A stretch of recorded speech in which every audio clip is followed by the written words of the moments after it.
is Boadu TV. Truth and integrity.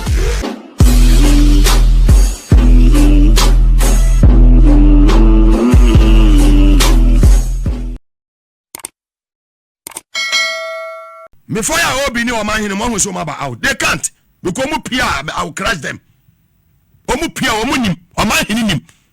be that no say what?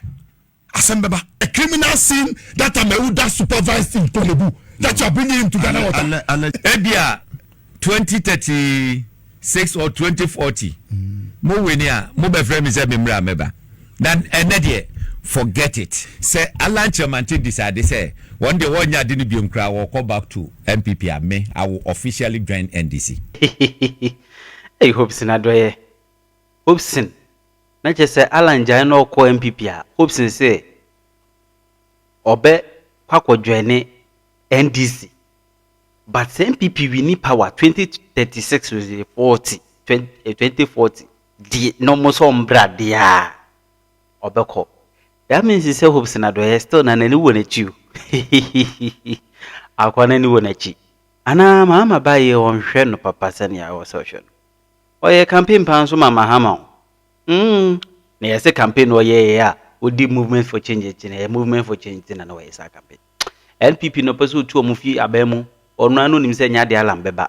Attend this year na no campaign ya no. Mama yen forget it. Na wane Alista ne ye friend say Mugabe e de siani sidi no sisi de anwode na Obama basu si no yi secret go sisi de oba yes agrada asem manke biu hwe wanka na asem mpa asem ompa grada wonchu bia na yemura Hopeson omo ensem ne mo anya me say it's my brother me say me for 24 over 24 me say onko NIV National Investigation. What the Canada da no BN na onko chia boss no ne ni nkomo kakra na information na wo hwe go ho no anu odin information o me anu odin I'll go there with you Mugabe have to and we'll visit Ghana. So once a city no appreciate e nkofo ya ne ade amu pika nsem bebre ni na ya mia o ya ma o so what nkofo bi akọ be bi so wo no amu plan 2028 sa kwa no oh atu force air force so economy ni be yeye no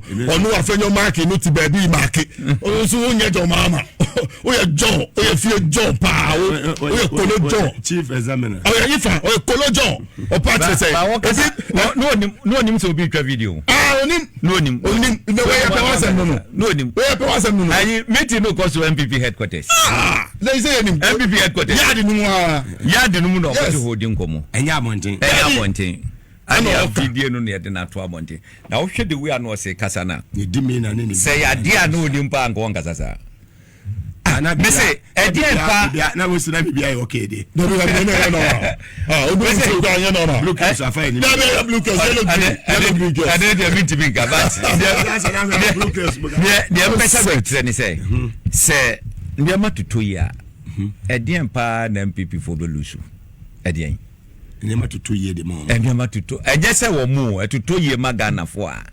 E de na mu. Ne ba na ba. Sika ya emu eye duru bayi. Che se mu o problem. I mean, menti ase. Che se, me duru ho menti ase o. E be ye.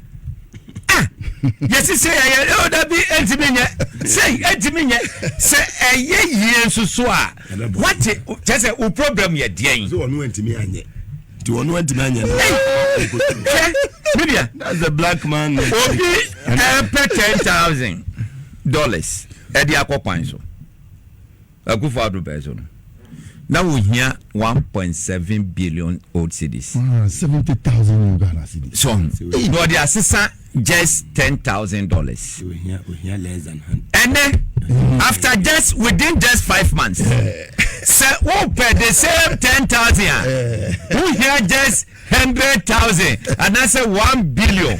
What do you think of official? 700 million. The drama. 70,000 within 5 months. At your official, Sasi Kanaba Beshoboto. Sasi Kanaba Beshoboto. What is your problem? We are a young business person. Wo kran yama efra mononiba. na abanya da roma nyama tuto say ya oh na we dey artificial artificial today say artificial today look at this difference now wo dey wo say chinchina wo bedi nkrofobia dia chese bi champedifo bi ne oh wo say say obada am say here mo say be ne mo didi awie no me ohuru gugu mu mamu mo bo apra tibia keche po mo didi awie say me ohuru gugu mu mo poa enya dwuma ka be lebra kwa mo ntwen ebia 2036 or 2040 mo weni a mo be frame say me mra meba then enede forget it egugu ohuru mu mamu a mo ba ya mo nkwa na mo de mo sa mionu edidi na wa tena yewi a ade Hopeson sabra me catch romo me say me as a movement for change say Alan Chairman decide say one day one year didn't be will come back to NPP and me I will officially join NDC. Wow. I am saying repeat that again. I am saying this on this program. Yeah. They say I am a member of Movement for Change. More fire. Movement for Change, you know, we are turning it into a political party. But say Alan Kojo Chairman ye leader. Say akoko drew baby no say oh odo kra de one year party no biom now will come back to NPP and me I will join NDC. Everybody should read my lips. Say me come back to NPP, God forbid. Hopeson, God forbid. You have no idea how the suffering I will go through. Now 2009 to 2012. That means me na fa 1 week. Oh. Me na make a job. Hopeson. Say we make no many atatai. That means me na fa 1 week. The Musa, it affected my case, everything. Now, you say, I mean, just a would you be defending the president? Someone like Chief of Staff, former Chief of Staff, Akosia Freeman, Sabia Uku, and then Justin Kudia. So, for be catch and say, look, Hopeson now, Ojina Hono. Me who say, ye win no a pitching and so. Etimu freno. Namun pe bibi manu panic, I say, won't ya bibia no umraba. When must Gajeno? Say 7 men and more retain power, then they should go to opposition. And God willing. God being so you can't say great, you know, or more opposition. You sit somewhere and tell me say as a South Saba. Look, every before the matter, me famu or much no masking shot nam jato. Me shisha gubutum. Me wosono na mabonu bede edia mo 2028. That time anombu. Etimenu media de make nyina ne say Abayaba, we are supporting the government to succeed. Movement for Change for say change and a change aba. And maybe a mekoswa candidate be say we are protecting the change now you're fighting for. Yeah. It is a change now abano. Say Ghana for the now yantu naga go for the man free so. I can say at least I can get better. Won't to me the answer mama info. I get better. Won't to me the answer mama info. Na che the guy who was war want to be a getting get better. Daddy.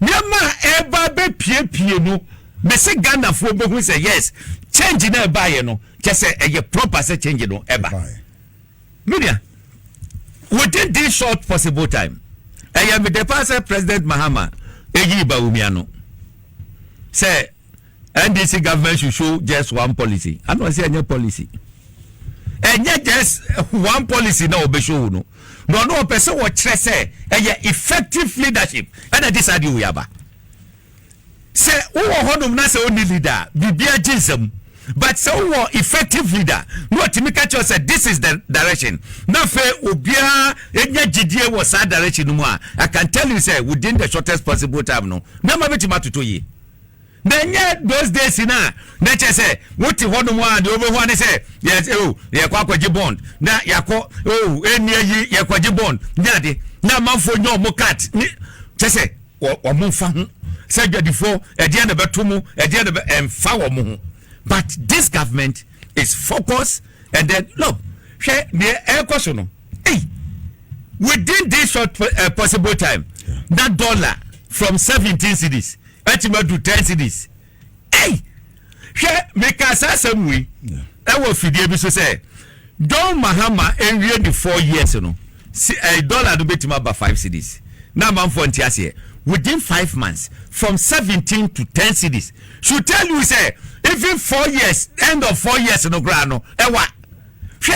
Said nyama timi kuko say ya na say do mahaba ya ube wan say $1 1 cedi.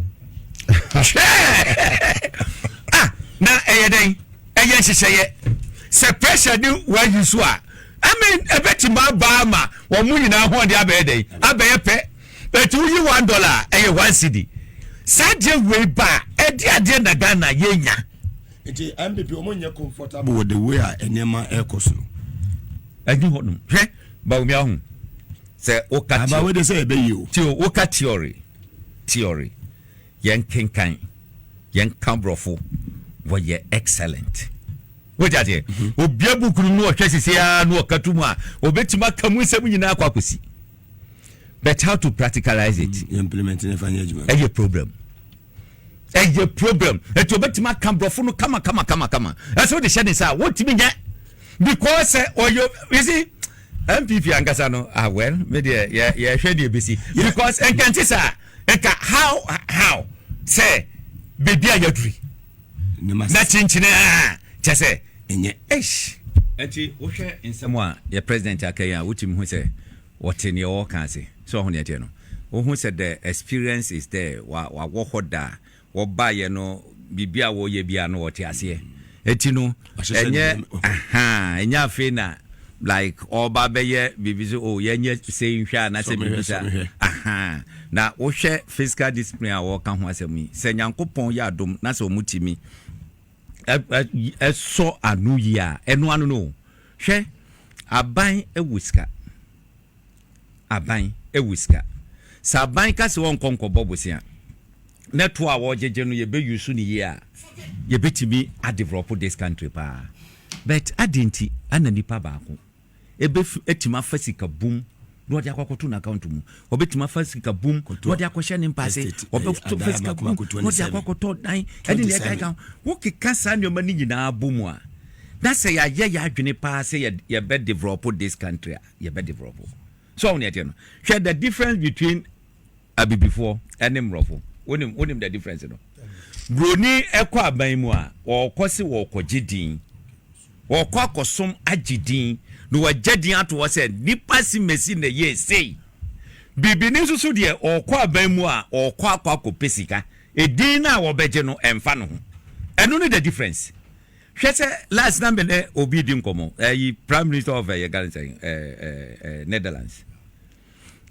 ebi ho a ne annual salary ebia 120,000 euros annual enye bosumi o so but we are because say waba be prime minister paying into no ubon say the further no private companies HSC no na private company no epic ni bia the annual salary betima ye bia 3.6 million euros eti womo no womo de aban mu prepare womo ho for the private sector eti okọ aban mu a wo ya adwuma amanfo be hu say nipa simasi wa ya adwuma wo fra aban mu a wo say private sector for no etwe no ho no mu no okọ akọ mekiska aban mu no o mekiska o jadin eti say Ghana yesua sa de no pa na se etimi jadin a I think say ebeboa wo hwe the I mean bia start well share abrante some kuje to agba fantastic wo hwe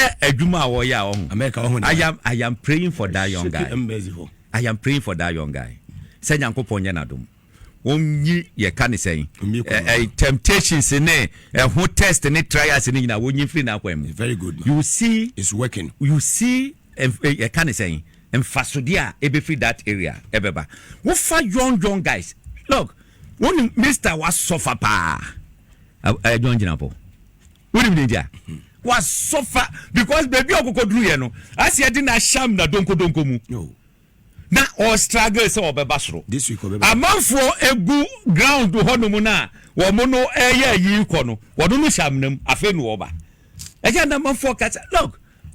That young man wabre. Ne omo ye ho any ade no.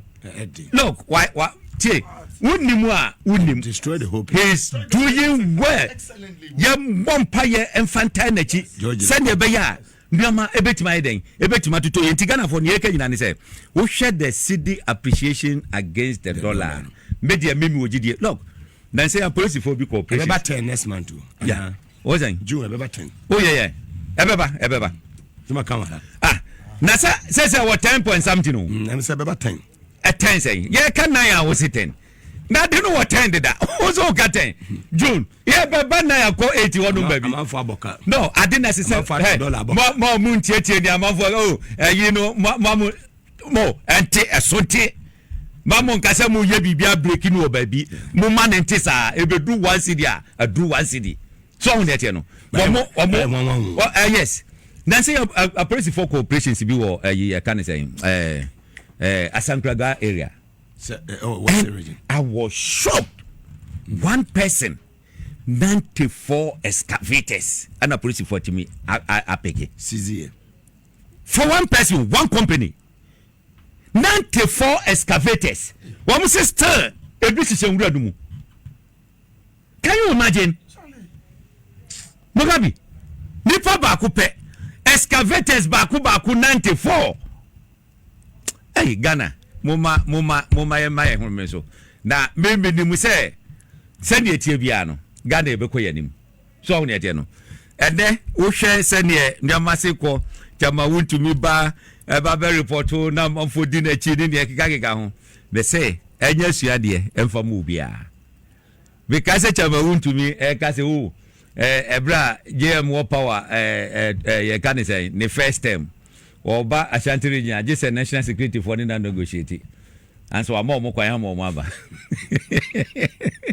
ana je ma sa baby say oba negotiation no away afeni ye come Ghana for mu sorry o eti we dey ye bebo ayi aban penifo nyina abaso Dr.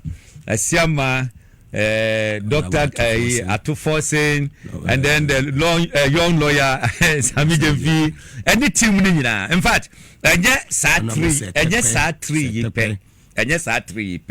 but more areas in India than my the vice president yes chairman of the economic that's management team dinner all ministries all departments more collaboration and Emma Bassey but I say we muna any fight no so yenua honorable Kofi Boadu ayade Kofi Boadu adwuma ye adwuma pa wo hwe the way adwuma say corner I can tell you say wo mu ye adwuma a wo mo asisi agu ho no no ana police for no empe machines no mo nkonko se samrantem said be ya manfo enkonko ye yi ne ete ne se etoda na se o mu ya duru hope wo bohu se o mo tutu control board no mo adwan o mo agya no ho no mo adwane na ade ba konso so a ese se aban enso so hwe ne se yesi ye ku yesi garam se ano dia adenti ne makwan na everyday wo be kotema port na ye crest cavities ne ye crest cavities adenti say one company 94 our machichia egu honum na still excavators every channel ba ni ekre fine say he would do anyina money asam for ya kwame honum ye no there must be ye can say a Nimon Go Face Ghana Limited no ba be ya proper mining there should be a system say oh ye pese ekra machines ebia ye ekra 100 you need to go through the normal ni amaw approval say kra 100 no bra 100 no ba na say 120 20 ne asizi ye ma ne bie to hu de tie no ne enye saade no se ne be ya ebetimi abo ye yi hu ban ente sa pa dia look what does it make sense say ye pu galam say ye chiche excavated still excavated see ba ne pia gu Ghana I mean what is the meaning of that very well but I say me na penny Hopeson Adorye live on TV as well and also on Power 97.9 FM and all our affiliate stations across the country. This is your number one political talk show in Ghana, Inside Politics. My name is Mugabe Alista Nelson so Ajino Akwenya ewa ya digest issues ni na ye topic ya na fe ya TSM on the other matters. Alisa family city appreciation market women ebi abefa bia no ye before almost say your mama ya de omokruma ye de ayon was abafom cement abafom enema ne ba na abafom oil abafom sugar abafom emono so es kakra bono abafom na hwan na ye Alista Nelson. Yo, Mugabe. To you. Nyame na afa John Dramani Mahama so. Ana wama Ghana for atenase. Nti ase omotenase no opposition no president oti akonwa so oye adwuma. Ana mo de ntro ne ade etadetane no ho edada Ghana for na mo yi no kotrafi.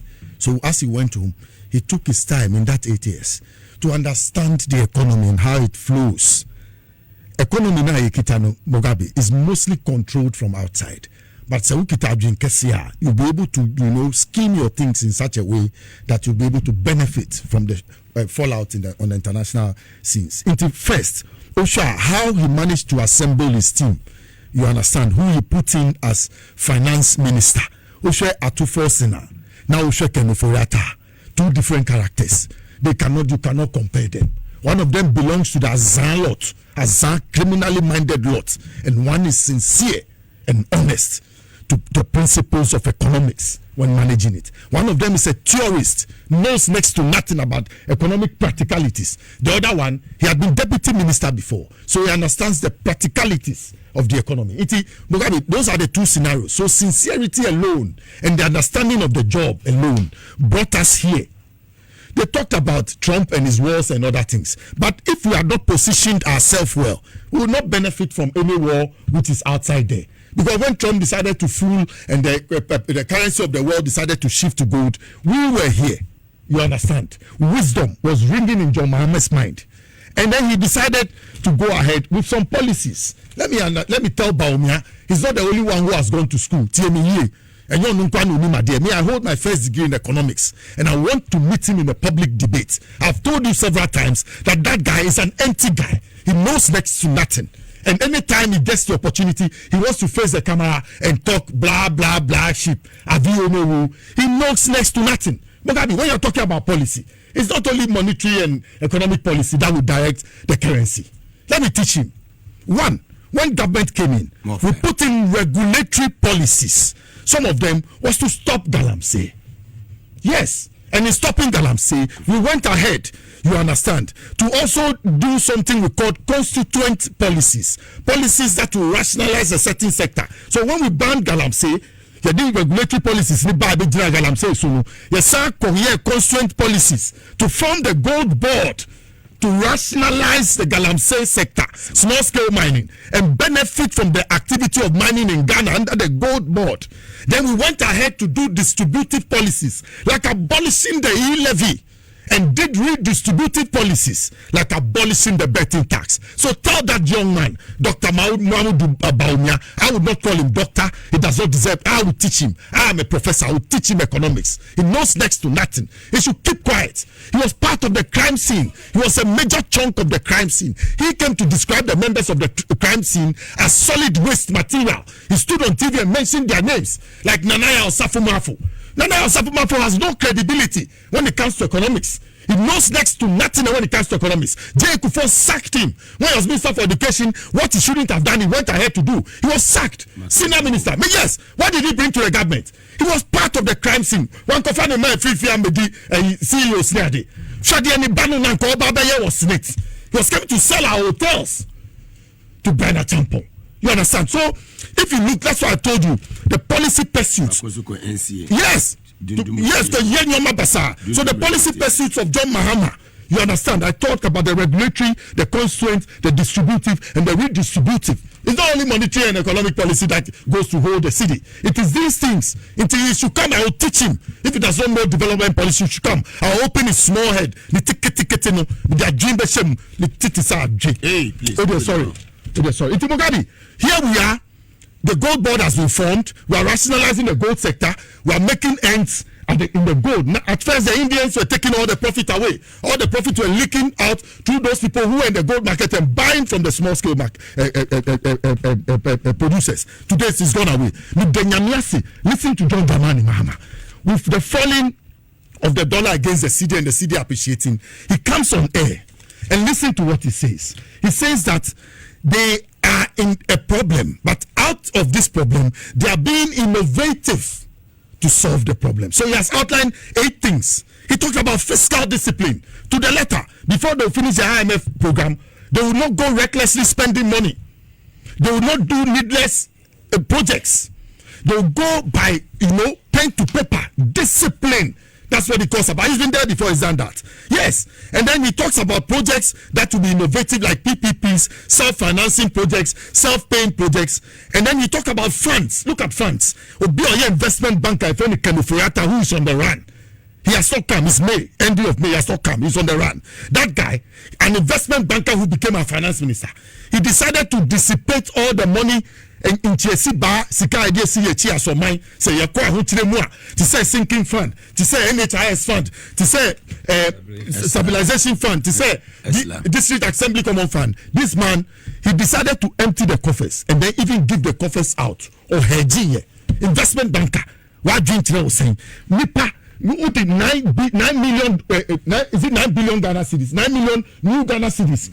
Now, can say this CSC, your banks, indigenous investors have invested in the banking sector, Ghanaians. Now, Abibia Tochuna for 9 million, go CSC. We did 25 million, Ako Gulu. What Jinko for Juma? Look at Dr. Papa Kusindum, a services delivery expert. Somebody who can sit at one place and form 40 companies. Onwara. So now 2016 he was manifesting that NPP should come to power. Mr. JM on for the bank in the money. Mr. JM, JM Cho, Alaji said to Gongo, your papa, your friend is saying, Dr. Kobra, the foreigner soldier, on for him. If JM gives that banking thing to them, do you know what will happen? Yes, I'm happy. Do you know what exactly will happen? The city will grow again by 3 points, solid points. It will run to 3 cities immediately. Let me give you why. Dr. Indum's bank, for instance, it was working in rural areas and less safe towns, small towns. Yes, where transfers could directly come from America, Britain, straight to that rural community. You understand? He didn't need that threshold of money you're asking from him because he was serving his people. Technology-driven bank. You see his young manager, Kofi Asamoah, and then Seta Megago. They were doing an excellent job. Bonnie Ben Omoyeye. Bonnie Ben and Dr. Papa Kosi. Onimukoya Juma Oje Kufa Bemuno. Na Millennium Challenge account ni buy ni a penny pa mamoye. Until they come out Safumafu. Wako Risika 4.8 million pounds on it. One Opoku guy. They couldn't write the proposal. The Americans rejected it. They brought J. Pence. I couldn't do it. Professor Jambafo couldn't do it. Then they told Boadu, and Boadu said, no, you have your services expert there. Now Kufuor said, no, he's getting too popular. But the Americans instructed them to use Indum. And Indum succeeded in getting us the N1. He also took it from Kwame Nkrumah's 63 to 70 development plan. Indum wabua Ghana and say Bejina day free crown first. So they envied him. They were in the same cabinet with him. Nanado will not submit his report. Yes. And what's his name? Osafo Mafotu will not submit his report. This thing, if they like, let us go to J. Kufuor. They were some of the laziest ministers in Kufuor's cabinet. They used to challenge Kufuor, Wokwa be the president. Yes, we will be the president. And look at Adie Poto Amabeye. Look at you people. It's Mugabe. John Mama is on the right path. He talks about transparency. As for John, he talks about the infrastructure development plan. And he talks about big Ghana going into a trade sector where we will benefit from the after the African Free Trade Area. So there's a deliberate policy to show up the city. You understand? 8 points, 8 interesting points. It talks about creating buffers. Hey, John Mama, that means shower baby hour, because you are not an economist, but yet you understand the economy so well because you learn on the job. You open up to those who are around you. Me Papa said Tekpe, Yamisiano, Johnson Esiama, the young man, Sami Jemfi, so highly intelligent and how he's managing the gold board. Me di Yesu Moja, who Sami Jemfi, me di Yesu Moja mu, o bien to me nyao shi, be bien to me ma, wako mu se best say Juma pa, ne Juma Adrimpa o kita magana. Me catch who is Sasabo Sampla to me Sami Jemfi. Nyamina yi na mai. Then you talk about the other ministers. Atu forcing. Whilst Atu is forcing to make the economy work, you have a Fenyo marking hiding somewhere, trying to mark out your good friend. He's not my friend. Please don't tell me he's your friend. Who know what done for? Who know what done for? Montie3 guy. Iti Mugabe, Mr. Nyankopon say traders no intergroup traders no meetings. Remember you're also consumers somewhere. Yes, cut down. It's gradually going down. We are not in the first economy. I suffer no any immense friend. I was telling you they should preach in the church and talk to the traders. Talk to them. There's something called moral suasion. Preach to them, let it touch them. Because only Mugabe, at the end of the 17 plan about to offer. There's a difference. Strike the average, not so based on the average. Don't be based on old stock. No. So California, they know. And America, no. They have to know. They have to understand. Say, Mugabe, somebody has to explain to them. Put on 16. Say about 12. So strike the average between 12 and 17, and then put the market price there. You understand? So that yes, the system will pick up some of your losses, and then we too as customers will pay. But down by 15%. Yes, no matter hey, and then to yes, return is who could do baby no matter the what bus station or hey, I dream baby, where I dream papa. Let's get Mugabe. What's your petrol? Mugabe, do you know why? The public transport system, the state's public transport system is weak. Yes, Ayalolo is weak. It's now weak. JM must revive it. Then the Metro Mass Transit is also weak. Government also they good at that. Metro Mass wow. On the oh, Mugabe and the SSM found them Kotiano. And Mikita Jim baby. Hey, Bonnie would do a hey, Omudosia the cars in any idea. Yeah, Dosia Mikitano. Send Mugabe, but modern family papa. No documents. Eh, Samenda. When that's how we have from 3 homes and online. One good news are free foreign affairs as a baby. Say, Ghanaian trained teachers and nurses. We are going to US. Jamaica for. Wow. Are you ready to get them? Yeah. Now when it is, Mesre say or more prior, mon fan NPP for no more, na mon for munko. Senebea 2028 or mon to Abani will from has it. Oh, unless I modern is in one moment. The classmates now the video now are ready. Classmates are funny. Someone in the call UCC. Please, he ran away. He didn't finish the university. He came to me, ran away.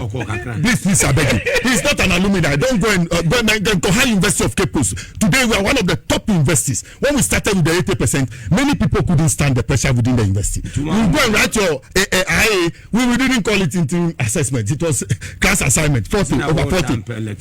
So yes, yeah. Because listen. When you go to the university, first we do our class now. Or now course outline. No actual books are you should be actually there. And there's a very big library at the center of the university. And because when you go to the classroom, everybody who is being taught seems not to understand. So why do you waste your time and go and sit amongst people who don't understand what is being taught? Go and read. You understand it, so go and read more. So the lectures you see on exam day, the kind subject, the biogeography and development lecture, you will say, are you a member of my class? I never went to that class. I made an A.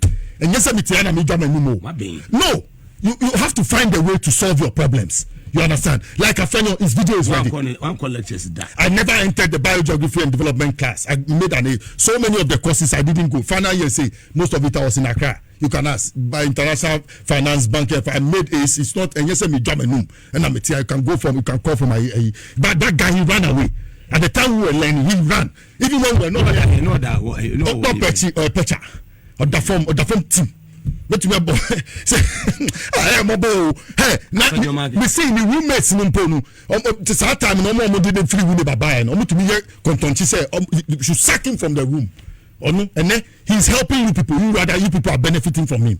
Me, the one who saved him, that don't sack him, me see, I'll continuously fighting when it comes to politics because me catch the fast or politics, or the azar tricks be. Video now. Yes, so I drink with the team. One said Yakuba man appeared them. So I drink with the team. Who's small boy 47? And I make us say Bonia who were the Ghana. Say you call a champion. I can who by this time why you know what testing range.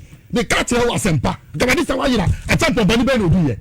And then here crime estates are champions. I find you very dangerous. Why dangerous how? Say they. It's why very dangerous. Say they. Oh yes, I meetings. Yes. So why Mr. J. Kufo on the piano? I've been telling you this thing. It's J. Kufo who brought him into national politics. The baby beer, oh yes, we will monitor him. Look at his. We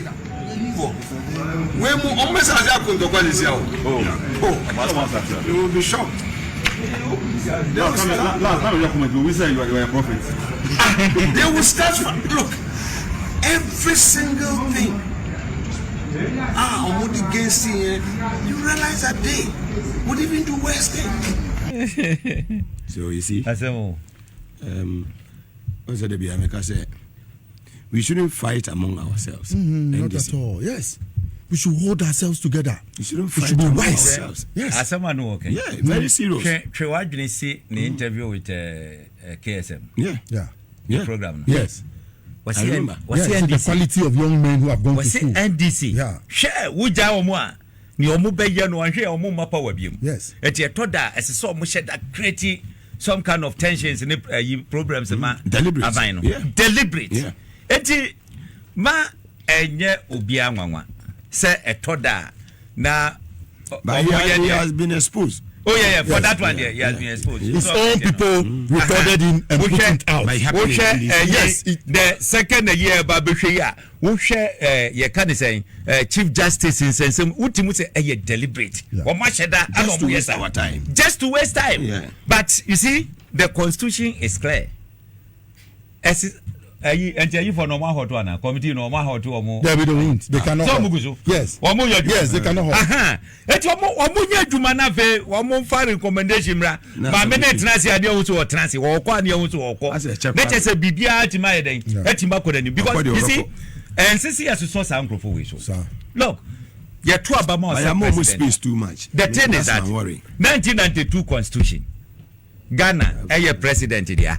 President determined near SSA Ghana. Will be just I didn't finish them.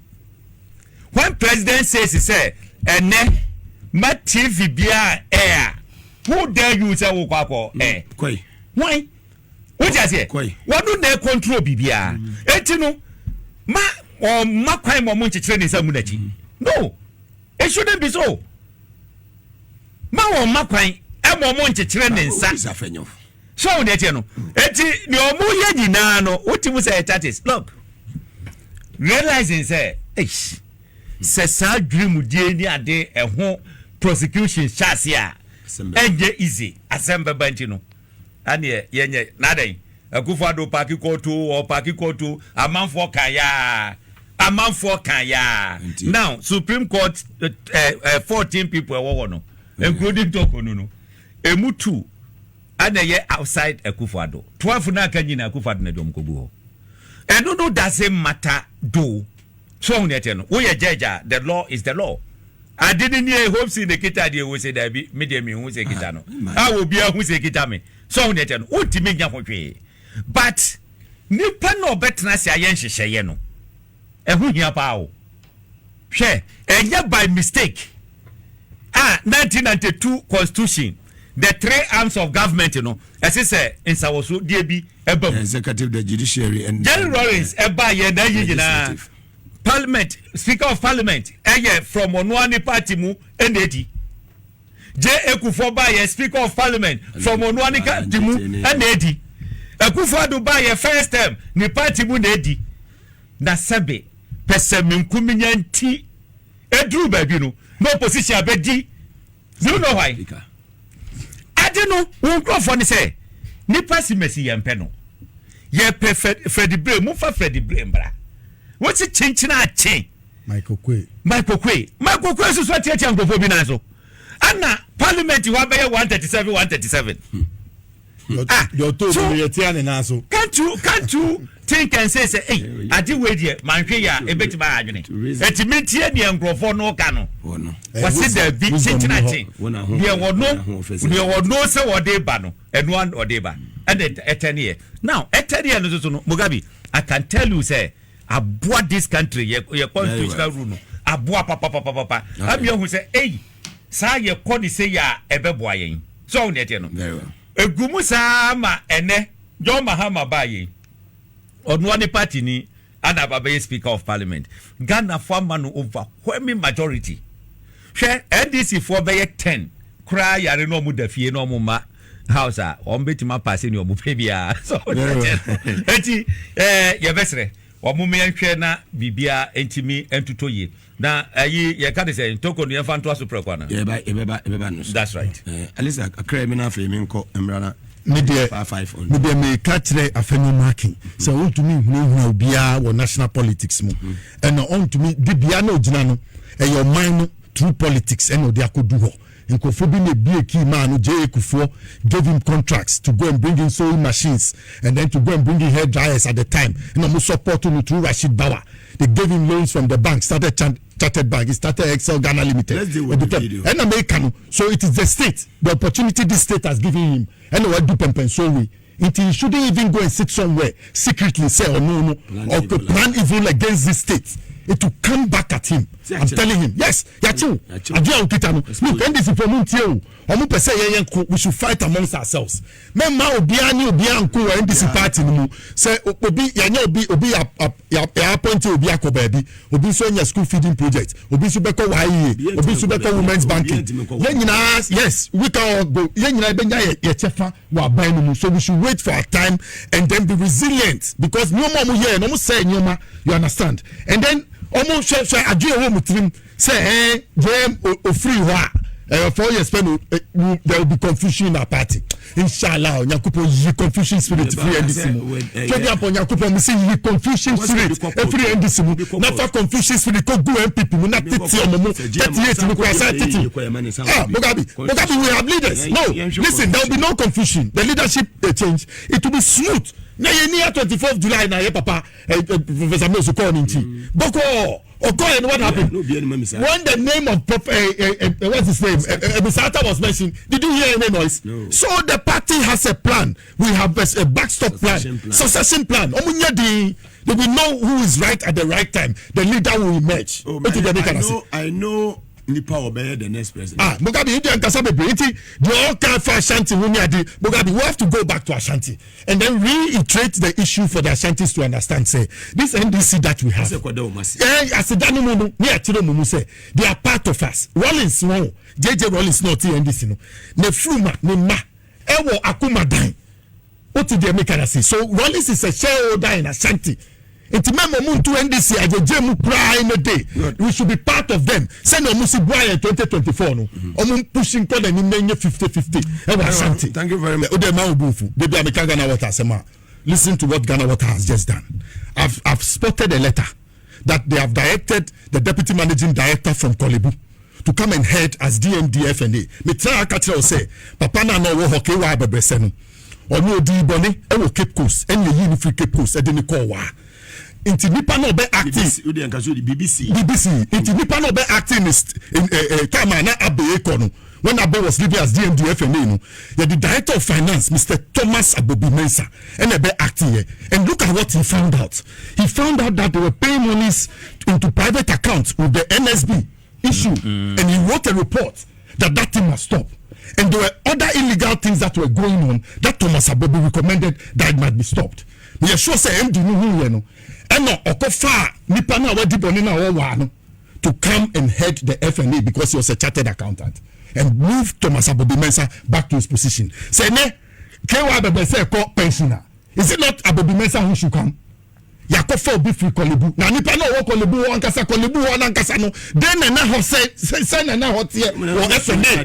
Me say na FNA ni tie wo Kolebu a wo kofa deputy director wo Kolebu. Some head Ghana Water. And you bypass somebody who has qualified 5 years ahead of that Ameruda who you are asking to come from Kolebu to come and head Ghana Water. Nipa na qualified 2006 as a chartered accountant. He has even been a president of the fellow of chartered accountants in Ghana. And ask anybody, ask the Auditor General. Ghana Water is first to send this report every year because of Thomas Abobi Mensah. Say any pa do no so say MD, deputy managing director FNA. You have bypassed him and gone for so. Do you know the criminal scene that Ameruda supervised in Kolebu? That you are bringing him to Ghana Water. Allegedly. Please, allegedly. Mugabe, let's give information to John Mahama. There are people in the system who want to pull strings when he gives orders. I'm telling you, I swear. As for this one, I'll stop. I will want to meet John Dramani Mahama on this issue of Ghana Water. Because Yoma Bebra Kosu Mikau. Water is life. Yes, water is life. And Mugabe, they want to destroy the place. Look at what, there's another issue. Nipano Tuye Sikano as technology and innovation. Nipano. Kama no Tuye Sikano into wrong accounts. He knew about it. He knew. And then yes, he knew that person. He has been promoted to become a regional manager. Accra is, you know, yes, they took him to Yoko and other things, and every 3 days he has to report. Let him go home. Let him go. I'm telling you, no area manager for Accra East today. There's another one, Anthony Amwa Donko. Also Saudi Bonnie, Okoto electric poles. On the boss, Stephen Dampari. Okoto electric poles, 50 million. The boss, Stephen Dampari. Okoto electric poles, Stephen Dampari. Stephen Dampari. Oh, and then I make a Stephen Dampari. Okoto electric poles, $50 million. Edima is Ghana water the electric post. Who electricity are you the people? It's depend on any deputy. Any free Accra because only the boss need deep on it. Listen. Any they call central region. Now buyer what be you free central region. I be the chief manager or head office. Number heading materials division. Hey, what do you want to do? Electricity post. Electricity post now would be more 50 million. 50 million. You be saying what's up you free central region baby or one as materials manager no. Who did not buy how many qualified people? There are plenty people. There's something going on there at Ghana Water. I'm telling you, I have strong information. I want Siga to go there. I'm asking the president to pay them a surprise visit. Look, G-Water, I told you, there's such a bottling water. Yes. It can run 24 hours. I'm telling you, Sakpon, its water is sweeter than all the other bottled waters. I can tell you. Because there's double aeration when the water rushes on from Pong. No,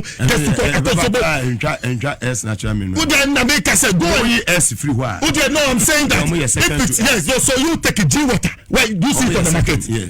Yes. I'm telling you, there's such a water. You try it and see. And they can expand. JM wants to have a 24-hour economy. What are we doing in the water sector? Then they have the Water Institute. Instead of charging the people fees, they give them feeding from morning to afternoon to evening. Some give them allowance. So the Water Institute is running at a loss. Meanwhile, it's a tertiary institution. It should take fees and make money and be able to look after itself and not ask for government subvention. It's what I'm wrong. If you go to even wager, it needs dredging. Accra water supply. It's a problem. No,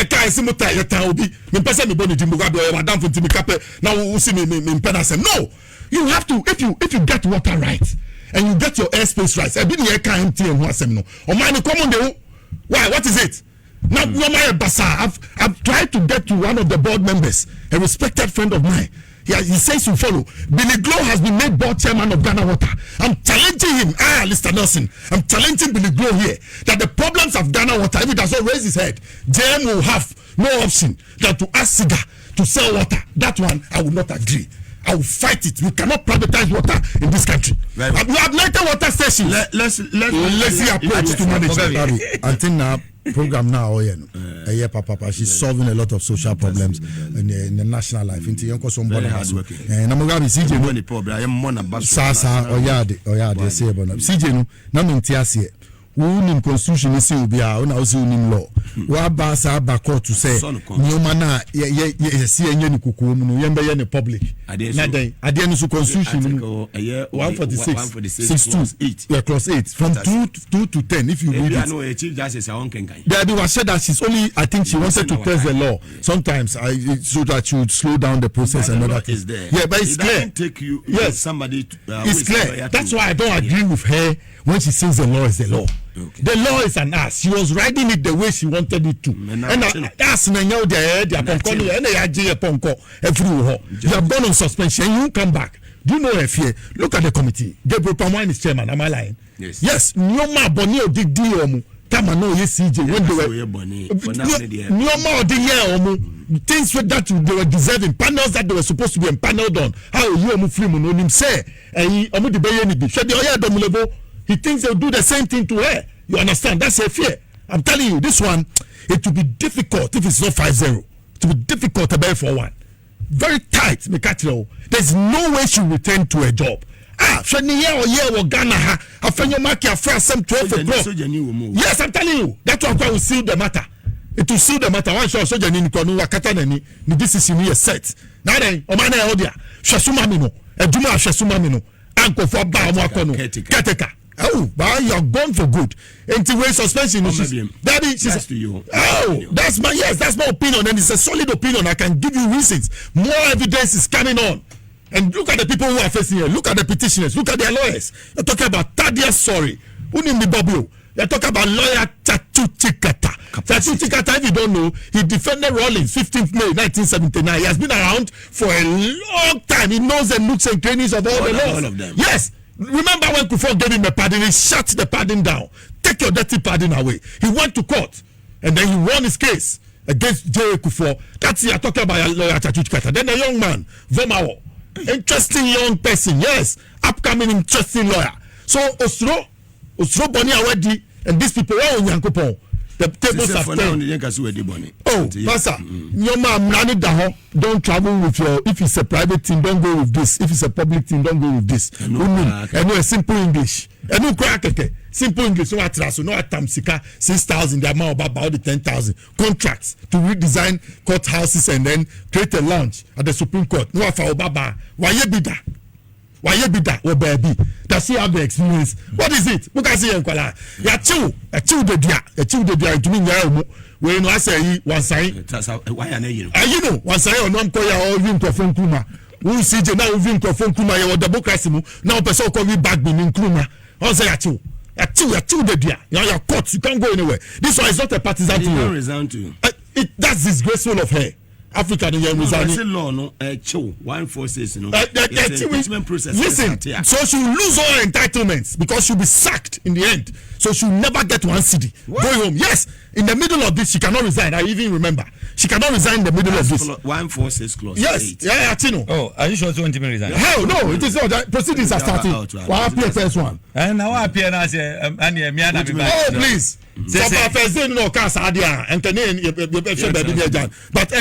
onu betre say yensan se hemra no emma no na obi anhwe no TV so no ombe me mu ye ni ti no nya nanim ti say obi a free yi dollar na see the ne bono no ne e be hwe we TV so dabi anytime Mugabe one say we this you cry no onu ankasa wa expose no ho so on e too much because emra no wona chief justice chese ye ka omo a omo temra na se omo chire mra na se a wona ye omo class captain so on eti a class captain na se ugufu se ya a problem a problem in the sense say one kasa wudi mu say look the etie no say na constitution no eka adenti na wo de wo se wo de wo pese ye bu constitution so look si akase any petemu a onim say president watomra ai president watomra committee ne ka say oh SYZ mumfa mu camera si mesi wo yenyi ne life oh SYZ a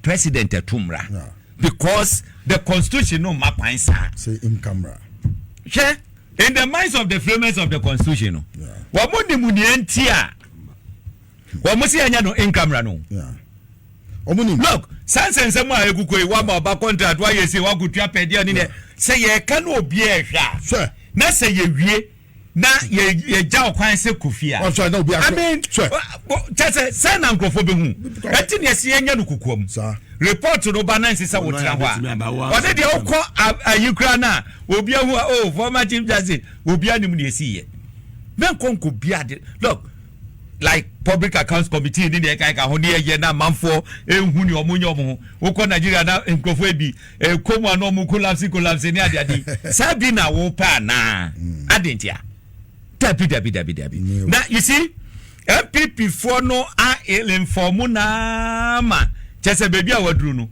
obi be se aginsem say ye kan give ka say condemn so on ete no na aden na ya me ya ne say the former attorney general wo nimu mra no say nya frustration adam mo pese mo frustrate aban why should you go on this tangent na a whole Supreme Court judge asem say aba we say petition ACI for against me oh me I don't know who is mama party menimu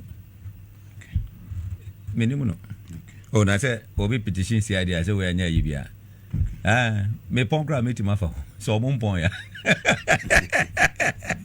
omumpon ya meti mafa o ale dey eje problem so we need no eti process no as say you go through the process you see ayi Mugabe etoda wo Ghana as say ye apu ye game kakra wo ne eti no ne ekukwa so yina se ya nhwe ama prosecution koso ya wo bo hu se na afi just the corrupt people eba be accuse the right people so on yes yet krom ha ma criminals etimi gigi amanfo sika dina omanya kukuduro no musa wa hase no mo frezi wo ho okrom hase is chu munyina SCC ehwe sade yes sanitizing the system so on SCC sanitizing the system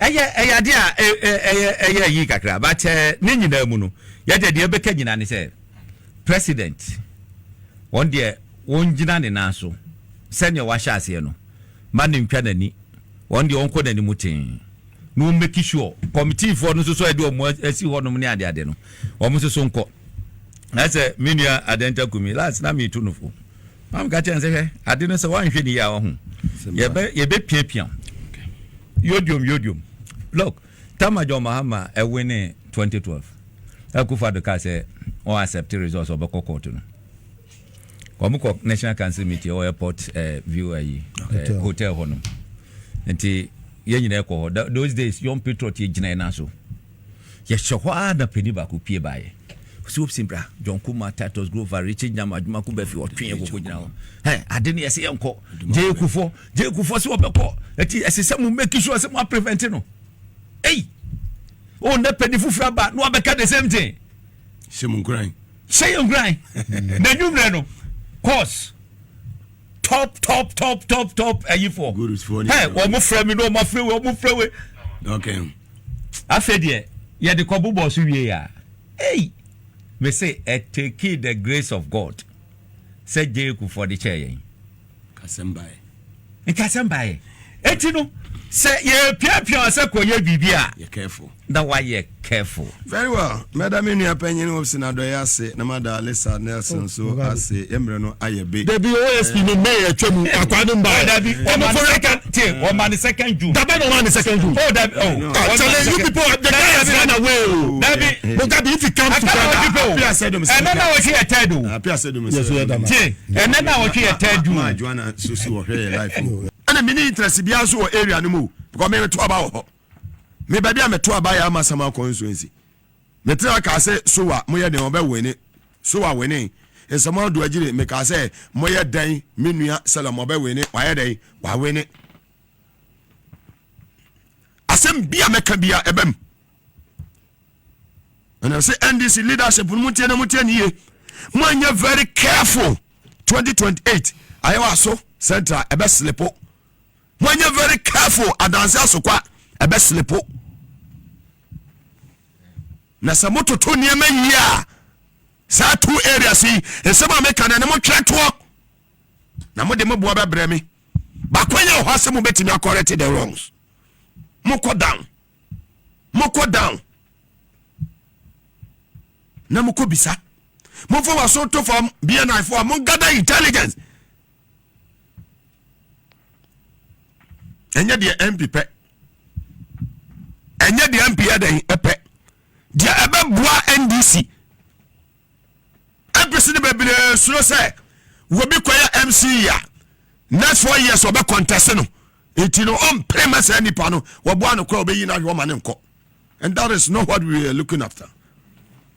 That is not what we want as a political party. If it must be done, it must be done well. Media me was spirit in the man. Mekano kuna ni pepe de ede achiremu. Take it or leave it. I also sent I mean compare with ho. Chairman no kwa minim the number. Hollywood minim the number. Me pepe ho. Can call them and ask them.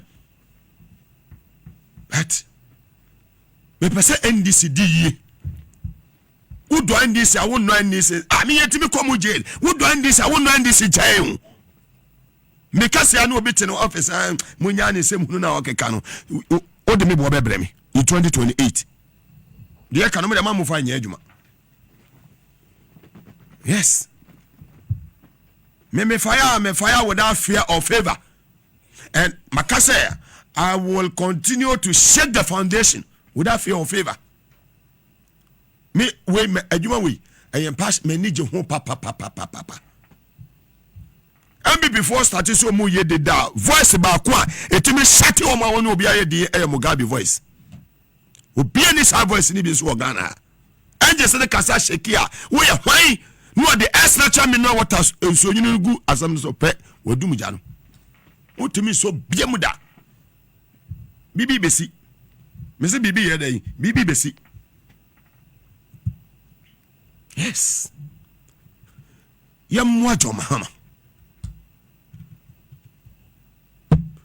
oko eya atwuma mponua the same thing ho chama ni sika nyina boasa ama no kodu atwuma mponua party na attractive ni yire eye former PC ene wo pe DC e wa atwuma mponua amafo nam no mo se oba hema ho fesro no Sakina okwa eye mampon a ebi wo sesi a ba mampon de enam se mampon hene sabrei wato na nanu mo nse edu ntimi bese meka mampon asem ba de ogina e ma tani na ogina e PC ni na ogina e so e kosaso ye mampulisi o se wo ye busango mo fa position e ma no sata ma ye penu ye nya asantini bia me na enyi niti anko ogina ma ye mampon tani na ogina e no wo deserve no qualifier mo fa position e ma no Anjesene na kasa. Yes. Je. Mami free o mo na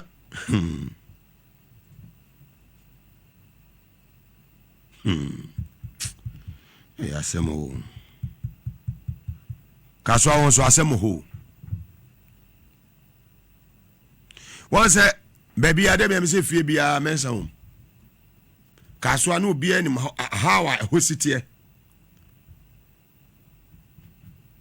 yenua ba na akoyo wa bre e wo kaso a enei NPP phobia o me de ka o mo nkona kaso a ene ne patamu yedi bi ko ho no yenya NDC phobia o mo so akowurawura wo mo most major demonstration what I say in front of the residents of the MP for Awutu Senya East. Na koyo protesters demanded the reinstatement of traders who were removed by the MCE for blocking traffic lights and selling on pavement. You see, if it must be done, it must be done well. Na kwa yo abre o maami we o breastfeed ne ba nufo eda ne ba no ena dan pare me ekoche no order from above that useless IGP na akwa akotena fie. One of the useless IGPs here enya under the Fourth Republic. Sa yenya ade etene no yenya nkofo mu ye NDC fo mu support MPP fo bi sa adan na MC no amai eye adwadifo no ye yi o ma free traffic light na se adan ye nim papa ne embese e be enti na akoyo no ya toa ne fie yo police for na ye homa no ni nyina ne se empe no pede eye adiama ne nkofo ba nkofo bi se no yo se mo ton ne ma no traffic na se car ti free na ba ne be ku mo kora nya hwe useless ones. Let's do the right thing. I don't know why your papa, your pese be ya de papa. Not then you know your pese. Wow, traffic light you into more protest no. Oh, na baby a traffic no more the canopy eh. Mo, yeah, I said drama traffic no. I bet canopy na. Mo so bi. Can you imagine? Look at this. We sanya dam na ni power bar. I didn't know about canopy. I'm not about blockade traffic light. Can you imagine this? What the way Jimmy at this highest level? Jimmy Abodam. No more ya two mo protesting. Person for the prosecutor amount. So we are NDC, so we are MPP. Who are there? Enya. Stop it. We land the way we. Come on. Come be a traffic light. No, you the canopy cover traffic light in Naza. You turn your mawasi. Pino don en nkofo etu wase wo James Adabi de mo ye no amwa bibisia edi owu beba ebi mo sese eye sabe unye jimi for obe support we. Put your NDC and your NDC aside. Put your NPP and your NDC aside. Unye jimi for you do this. You block the traffic. If it must be done, it must be done well. Forget how to about the majoma amount. Adeni ya enya. Do you think your mama will go and stand there and support this? The man I know, the man I campaign for, the man I met me the message when me boss on Abu Julu Zabra and then my prof na Julu Poko Ajima and penny for. The man I trust, John Mahama, he will never support this. And I didn't be in your papa be a Mugabe. We are NDC, we are from the top basic down. I will never support it. And yeah. Let's move on. Now let me get to the useless former Attorney General. You see, they feel comfortable when they don't hear my voice. They feel comfortable when they realize, hey, Mugabe is not sitting behind the console. Yes, man of integrity, credibility, 100%. When you be out the mark me zero. Because me clean, me fire, ne kwaso. Me fire obi ni oman hinu mo so maba out. They can't. Because mu pia, I will crush them. Omu pia, omu nim, oman hinu nim. So be that no say, what? Asembeba. They know me. Yes. And I've said it. Say, where we are today, I will not give them the media space. It is our time. Me bese me wura Jubilee House na kwakwo hunu o man hene ana obi because 8 years under Akufo-Addo no man twamu kwa Afrikiko. Wo mu stay wo mu multimedia ho. They should bring it on. I will face them one after the other. Listen, watch my name so man hene and co. Me say me face them one after the other. Mu de ba mu be hia. And sometimes a human must say no. And this for no me dom too much. Munya very careful. Mamu miemu doso ma these guys. You can't trust those people. Those guys, don't trust them. I know what I'm talking about. I know the things that they've said about you guys when you were in your position. Today, power changing. Now, to my front, no mama, and you come to you. Massa, why you're very careful? I'm telling you. We mobile lose position. Me say, share Eda Victoria Hammer or the minister for how many months? Yes. Victoria Hammer would the MP for minister for how many months? Now she was under Dr. Omanebuama.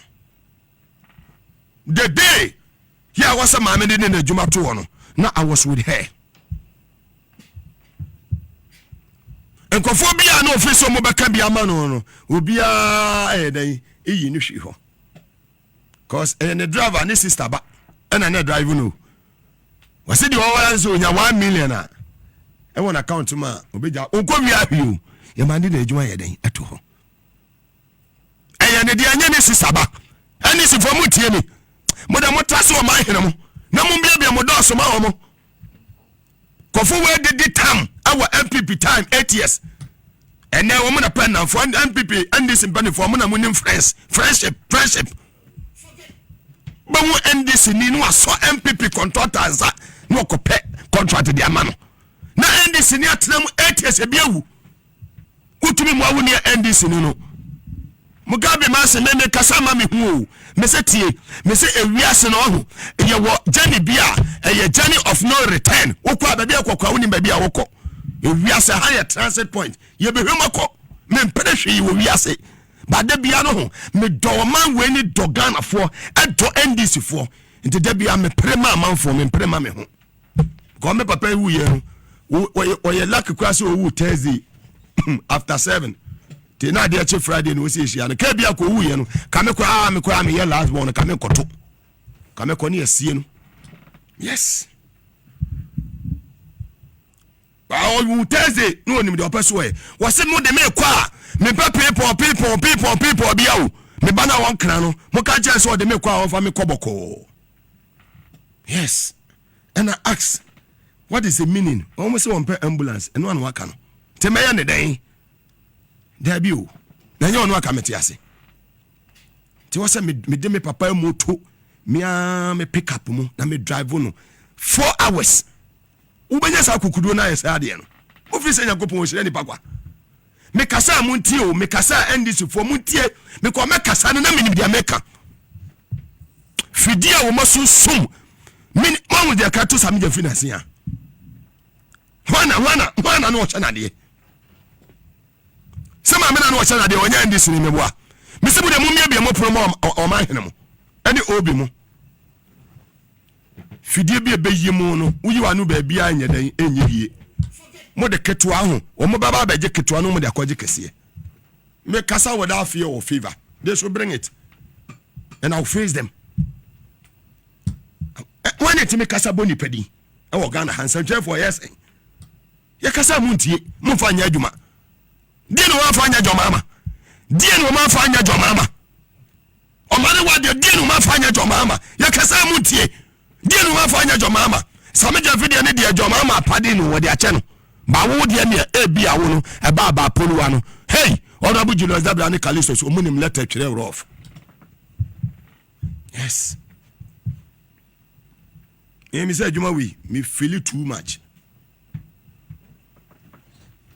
kasa Montie ene on me do ko eye judiciary ho a ye wo suspended chief justice wakofa NPP former attorney general say on defending no court me bo ana ya sa attorney general oni credibility ba kokura she japa ene aye honorable Dr. Kisila to forcing asem no she kwanya that useless sister forte aye former attorney general no wo fa so no pesi ye jeli Dr. Kisila to force and Dr. Atofos na dawdo ma anama dollar na baten enkade can this yan win power kabranti ko be ko je nso nya hwe tie na meka no nso nya dan wonya hwe wata wono keke and then sir suspended chief justice to be kofa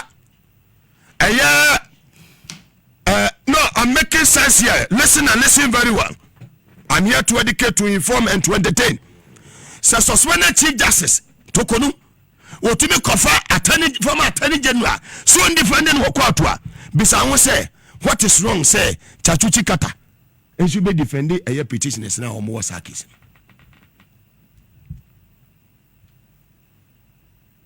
Yes, this is common sense. So, former suspended chief justice to be confirmed former attorney general 640 attorney general we say on defending na what is wrong that we are igbeni tidi why Ghana ni ana go for that me 640 ni tini ni friend ni yakone ni pai ene aya chachuchi kata e wo mremu tokunu no kura asam na aba suspended chief justice asam na aba bomba biem Oma biem anje sisi oma biem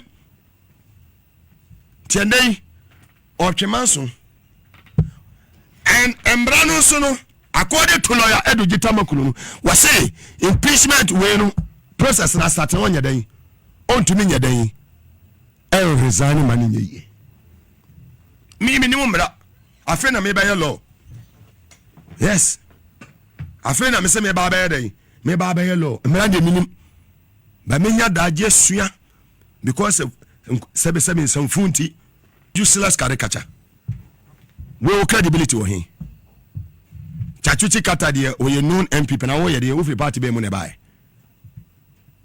we dey ultimate defend suspended chief justice mani yi we fun pa bring it on. It is time. Say amanfo ho. Wo mo ya sebe jimisem I catch you say the way ni jimisem nonsense. Sense bi anim. We dey ultimate defend chief justice. Suspended chief justice mani yi. But Atuchi Kata the ultimate defend petition mani yi. We are full. And show we mo na etumi ma amanfo da kumi o sanwan no. Etumi call restaurant. Na me kwa I am almost say besi na bia na any national security ni si ade for mo peke sa owner of that restaurant say ebi makwaye meeting look at that restaurant ye open e mo bia meeting wa hin this is the video. Show me where you are near a meeting. Tell me, baby, near a meeting or restaurant to him. No, being in the girlfriend was a man for TTO. Now, restaurant to form what me release it. A CCTV footage, the amount video, at the amount for. What's the more common restaurant to any say operative beam? Young man can't run a sodo. What's a great care tomb? Pick your money on any manager now. No duty at that time. No, ya pick your money now. Ya show malanga no monam biana Pietro Kromushebi. No mokobana, Womoshe, Jarabia, no bomber, langa, Sanu Mokoba. Unafiki once. That guy called Godfrey Dameno. You're entertaining me too much in this country. When you're useless. Yes. Unnecessary attention was again in this country. Who is ready for you? NPP will never see power again. Godfrey Dameno. And just no custom. Say NPP. Move power BM. You way. I to force a case in Japan. Useless caricature. Any serious country be oh she okay. Kawo da bas mukura. Do what to sales da. Kawo na mabontre. Ghana na take niama easy. And they say and say ya take chief acting chief justice Bafu Boni. Justice Bafu Boni. Same stage no only Jesse at agent stage ba ko so o mo yede. Mo first video no to some. Because with evidence. Move on to some and you're ready. Yes. Ade, dear mother.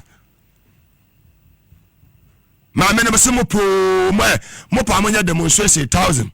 Mopa ammonia, now that's a demonstration, Mocasamo 3 days. I don't know where 1 day Pemujai. Godfrey Dami and Co. Angels and some man on my beam. This is coming from the 900 million angels. And the angels too, they don't disappoint. We pa Jemen Samun at Wasso. The way, stage where just a Bafoban and suggest Mujina Hon. Woman questions a Huno Mujinayana. You say from our Attorney General calling himself, say, where you're hanging off for that, Mrs. 40 man. Shut up, Godfrey Dame. Why this one? Come out, issue a statement on this one too. The acting chief justice, when Jesse, issue a statement on it. Shasuma boy journalist for now, Mobeti Macassa, some fun way at your they said they are for your markets, more Fred Media, no more Joy FM, no more do matem. Shut up! Man with integrity or no govern this country. Under this administration, Jimmy Samin must stop. Enough is enough. Aba, Adai.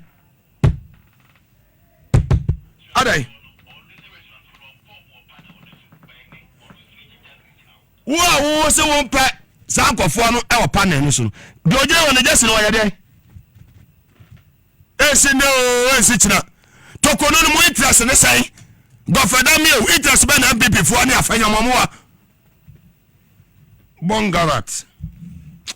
Hey, a true Mondays is say ya. Who shake me and shake you? Mr. Do Mondays is say ya. Angels in leader no 900 million angels.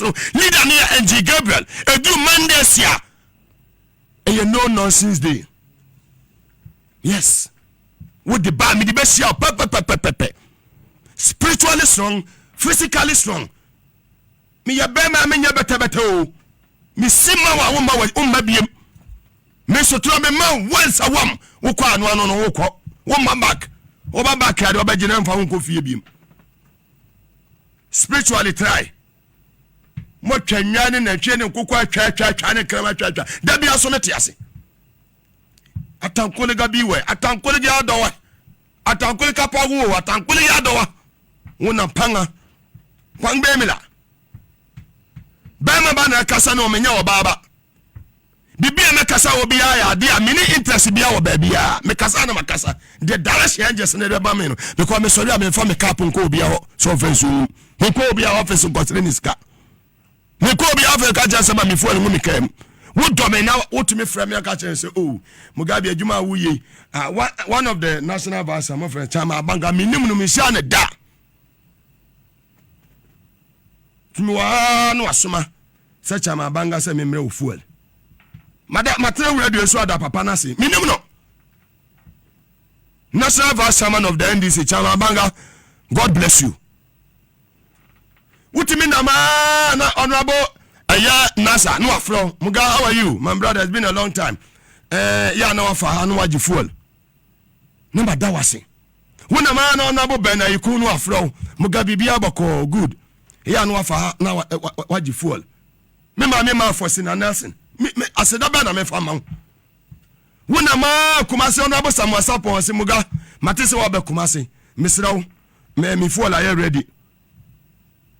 Adwuma pa no yi wakoma mo ya adwuma pa ekoma ne woda wo se bribe na obaji a awukasa beka mo intimi. I don't look at personalities.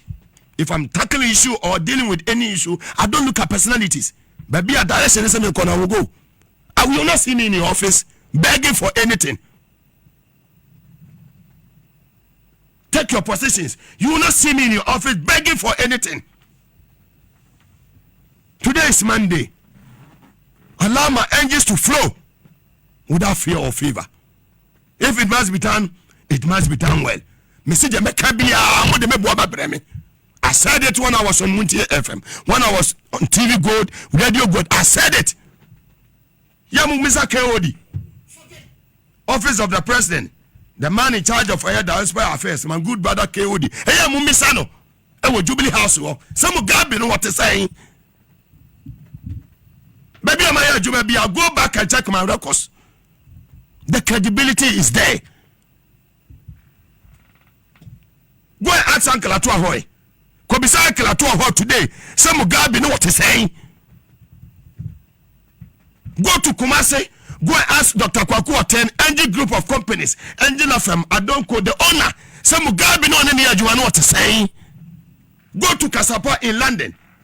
Uncle Kwesi. Ask lawyer Anderson Danso Resford Amankwa Panyina in London. Sagana for Moko, Ebimu Chele, our Gold Coast restaurant, our London. Some of them appointees currently they are in London chilling, buying drinks for the people. Very soon, your videos will pop up.